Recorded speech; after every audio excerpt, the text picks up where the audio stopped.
Taking the bus to work can be pretty relaxing. You can take your eyes off the road, you can pop in your earbuds, you can dig into a book you've been meaning to read, or you can just zone right out.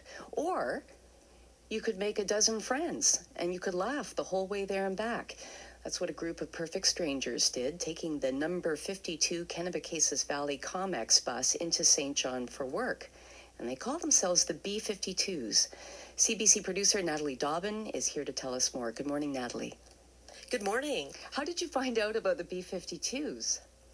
Well, I've been on a bit of a hunt for unexpected and unlikely friendships.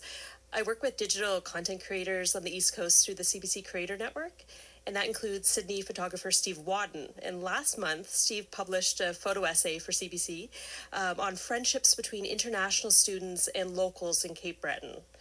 And in that piece, after that piece, we decided that we wanted to search for more friendship stories. So we put out a call, and an email appeared in my inbox from Carol Hamilton. And she said that they wanted to tell the story of a group of people from diverse occupations and backgrounds who met over a period of years while commuting to work on the bus, the KV Comex Bus 52. So I connected with Carol and her friend Eileen Holmes.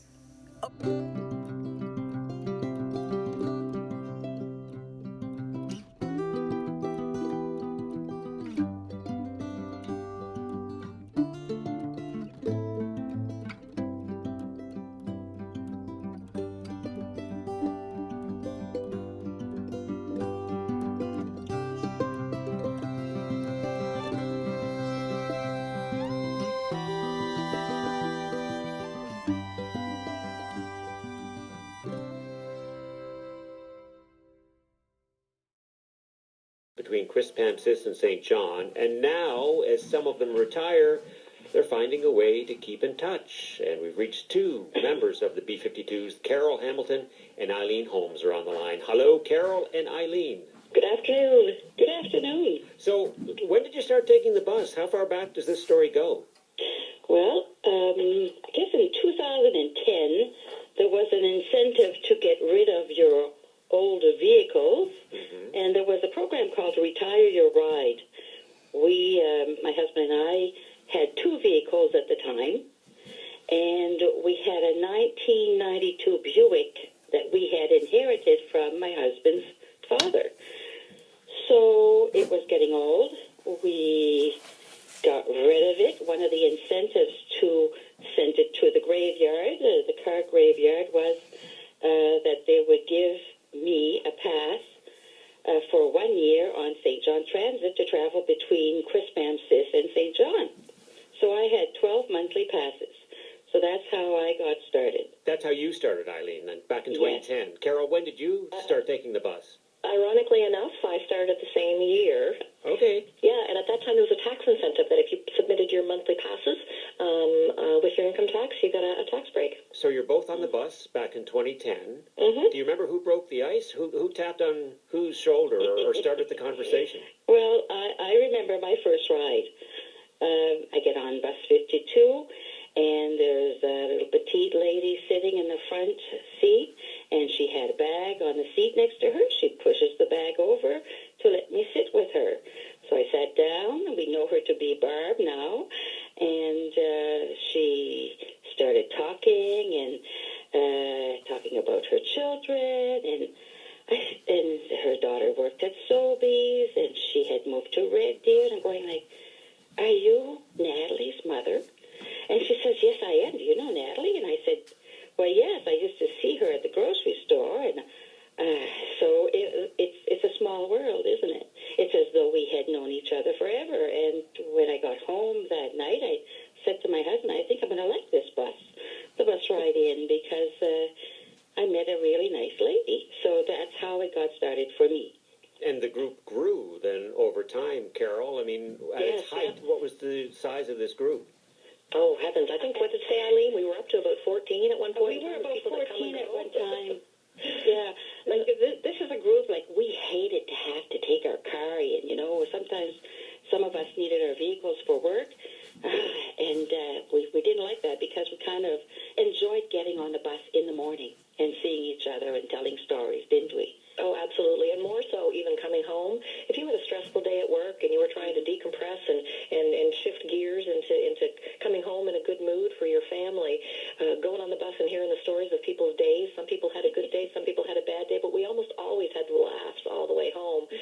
came home you might have had a bad day, but at the time you got off the bus when you were in Quispam, it was you were in a much better frame of mind.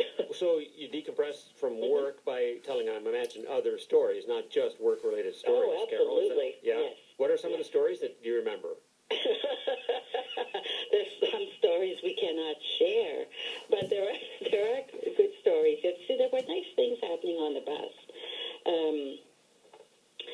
There was I have a recollection of a day like today, a stormy day, and it was icy. Snow had fallen on the road, and the bus driver was getting close to our destination in town.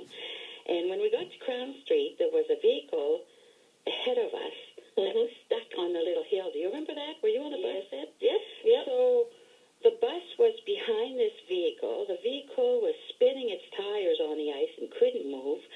So some guys got off the bus to push the vehicle up the hill. Along with the bus driver. Yeah. Yep. I think we all cheered after that too, did we not? Wasn't You should have got on for free that day. Well, then there was another time when we were leaving the stop at the bowling alley. Carol, were you on that bus at the time when? No, I don't think so. We had that the extended bus, and we couldn't make the hill to get onto the main road. So I told the bus driver, I said, "You want to stop the traffic?" And the bus driver said, "You can do that?" I said, "Oh yeah, I can do that. No problem." So I mean, it was quite a little hill, huh, Carol, to get up Oh, there. yes, oh, it sure was. Road. And so anyway, I said, "Okay, I watch for my signals." So I get on the main road. It's the Hampton Road, and I put my hand up to stop the traffic coming from Quispam, and they stopped. And I said, I waved to her to gun it, so up she goes up the hill, and she wasn't stopping. She kept on going, and then she waited for me, and we laughed. I mean, it was fun, And I understand you count the bus driver as a member of the B-52s. Right, We had a long-term bus driver who was with us for quite a few years. Unfortunately, he left the run after you retired, but before I retired. They switched the shifts around, and we lost him. But no, we had a long-term bus driver that took us for a lot of years. Doug. He missed you. Yep. He missed you. Yeah. Did you think that you would develop such friendships on the bus back in 2010 when you started teaching? Never. No, absolutely not. No, when I started taking, Eileen started taking kids in the spring. I started of course, after school started in September. And I remember when I first got on, I sat towards the middle of the bus, and I can't read on the bus because I would get sick when I read. So a lot of people, some people would read, some people would work, flip open their laptops and work, but I would always have to just sit there because of my my inability to do either of those things without getting sick. So I used to see Eileen sitting up front with these other people. So one day I ventured to the front of the bus, and and the rest is history. Go ahead. There was a really, really nice story. There was a Friday when a lady got onto the bus, I guess in Quispam Sis. She got on the bus in Quispam Sis, went for the ride all the way in at the end of the day into St. John. And when we got onto the bus, we didn't recognize her, but she was holding helium congratulation and happy retirement balloons. And she was sitting where her husband was a regular passenger on the bus. And she explained that today was his last work day, and because he was retiring. So when we picked her husband up at his stop on Crown Street, Yep. everybody on the bus sang, "For he's a jolly good fellow." And it was a real party atmosphere on the bus. So, and as the people were getting off the bus, they'd all come to the front, shook his hand, and congratulated him. That was a special moment.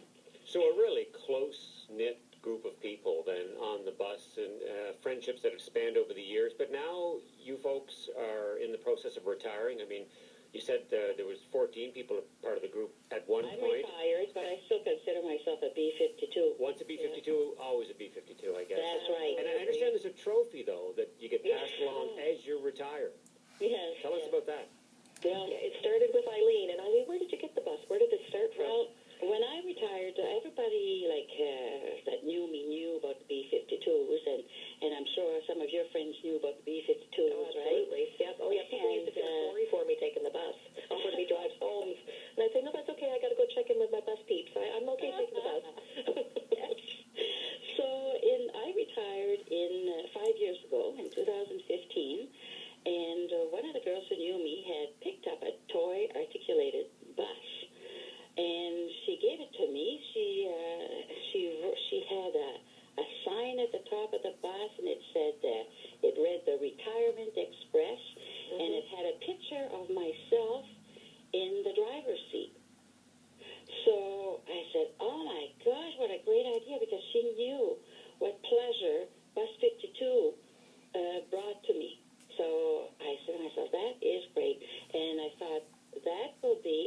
legacy or something that I will pass on to the very next retiree, which was you, Carol. That's right. That was in 2017.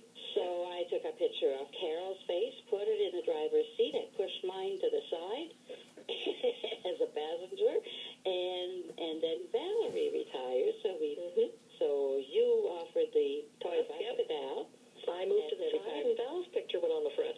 And on it goes. And on it goes, yeah. Well, what a beautiful symbol of your Yeah. friendship. You know what? I could talk to you guys for the entire hour. This is just a great little connection. I feel like I'm right there on the bus with you, actually, just having this conversation with you here this afternoon. Lovely to talk to both of you. Thank you. Thank you. Thanks Thank very you much very much. for joining us You have a today. great day. All right, all the best to you. Thanks, Bye-bye. Rob. That's Carol Hamilton and Eileen Holmes, who are members of the B-52s in the St. John area. Well, we want to hear your friendship stories on the East Coast. That's a great example of one right there. CBC producer Natalie Dobbin is actually working on a special project this year, and she joins me now. Aren't they just great? I couldn't stop laughing that whole time. So an example of what you're really trying to get here, right? What kinds of friendships are you looking for? Well, we're looking for unexpected, unlikely friendships, unusual or happenstance connections made in a new place.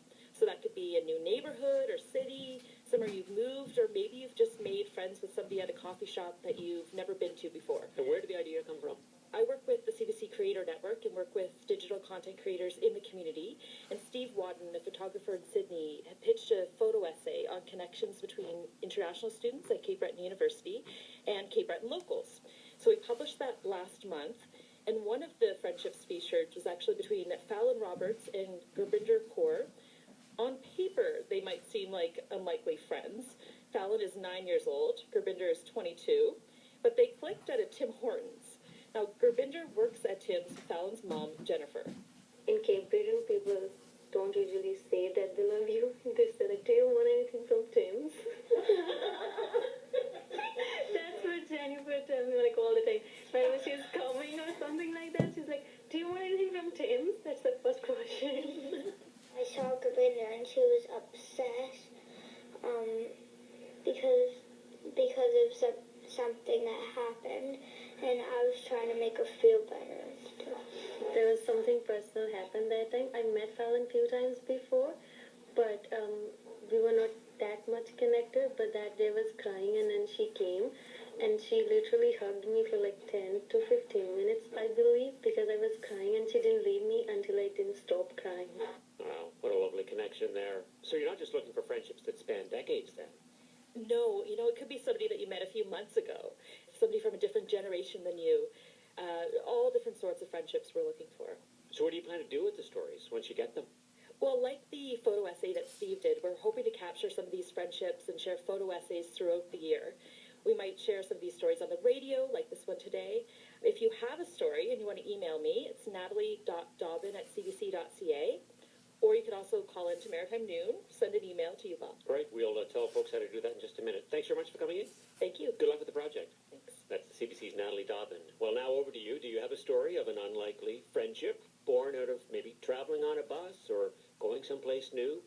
Our number is 1-800-565-5463, and our email is marnoon@cbc.ca.